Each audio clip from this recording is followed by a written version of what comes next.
Shalom. First of all, I'd like to start by giving all praises and glory due to Yahweh, Ba'ashem Yahweh Shai, Ba'ashem HaKadash, and double honors to the apostles and elders of Great Millstone, and salutations to the Archeum doing this work in sincerity and in truth. My name's Amarv Kwam. This video is going to be entitled, The Missiles Are in the Scriptures. And by that, different prophets have spoken about what we now know today as intercontinental ballistic missiles, and it's described in the scriptures in many different ways. However, the prophets, whether they had visions or saw the things to come, and in their understanding described them in different ways. And that's what we're going to be going into today, because World War III is imminent, which is also a part of prophecy. And different nations are going to be firing missiles from one end of the world to another end of the world. All right, and the main place that's going to be destroyed, including the whole rulership of this world, is America. All right, America is going to be completely destroyed by thermonuclear fallout. So to begin with, I'm going to start by reading Isaiah 66.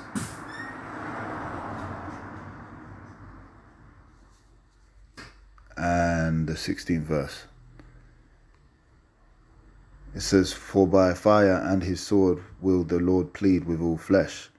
All right, so the way that this world is going to be destroyed is by fire. Just as the world was destroyed by a flood or by water. All right, going back to the time of Noah, after he prophesied so long, well, this world in this time is going to be destroyed by fire. And that way in which that fire is going to destroy it is through thermonuclear war. It says, "For by fire and by his sword will the Lord plead with all flesh, and the slain of the Lord shall be many." So from here, let's go to 2 Peter 3:10. It says, "But the day of the Lord will come as a thief in the night, in which the heavens shall pass away with a great noise." You see, and that great noise is talking about when those missiles go off, and the elements shall melt with fervent heat. And what has the power to do that? Missiles. The earth also and the works that are therein shall be burnt up. All right. So let's go from here to Joel. I'm not going to read the whole thing, but it gives you a description of the missiles in words available at the time. All right, because they had never seen or had that technology available at the time. All right, so this is Joel 2. You can read from 1 to 11, but I'll read some of it. It says, "Blow ye the trumpet in Zion, and sound an alarm in my holy mountain. Let all the inhabitants of the land tremble, for the day of the Lord cometh, for it is nigh at hand. The day of darkness and of gloominess, a day of clouds and of thick darkness, as the morning spread upon the mountains." All right, so there's going to be a lot of tribulation, but mainly that tribulation is going to come via those missiles. "A great people and a strong." There you go. So that's talking about how many missiles, the people representing the great amount of those missiles that are going to be fired. "There have not been ever the like, neither shall there be any more after it." Salakia. Because all the missiles are going to be fired in that World War III, even to the years of many generations. All right, so the race to get arms and everything else to build these weapons of mass destruction, so to speak, that these nations have gathered around the world, they're all going to be used. They all had a purpose to be used, and they will be used in World War III. "A fire devoureth before them, and behind them a flame burneth.